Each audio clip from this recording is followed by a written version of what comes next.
when the president declared lockdown, for some of us who work directly with the farmers, it was required for us to continue working because the farmers needed to continue producing.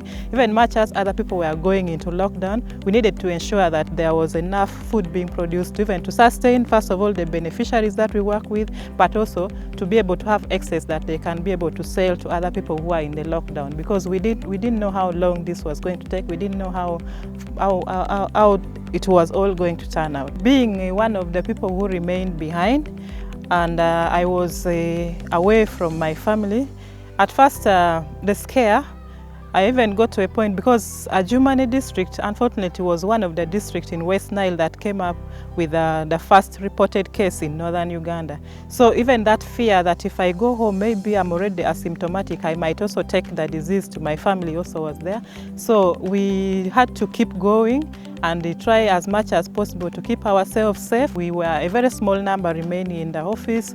We would always encourage one another, support one another, but also as World Vision, the organization was very supportive because there was a psychosocial counselor whose contact was provided to us. That's in case of anything that you feel you need counseling, then we can reach out to the counselor and make sure we get the counseling that we needed. But also most of the time we had to pray and make sure that we keep closer to God, and because you never know what could happen. For me specifically, since I was the one leading the team, I had to join the task force, the district task force, and at that time, since already the district had a reported case and there was a client, a positive client in Adjumani hospital undergoing treatment, there was regular meeting all the time. So we would meet like 3 times in a week, and during the meeting we kept getting updates of how the situation was. Being a humanitarian worker is actually a calling.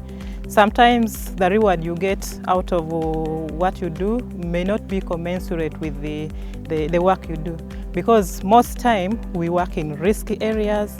Like for example, during this COVID-19, many people went into hiding within their house. People were working from home, they were not exposed. But for us who were here, we had to move out. You had to reach out to the community, you had to make sure they're also safe. So that is something that comes from the heart. So I really want to applaud all the humanitarian workers out there who sacrifice their time and sacrifice their life to make sure that the vulnerable people are also supported. Because if we ran away and went into hiding, these refugees that we have here would suffer the most, because for them they would not have anyone to run to.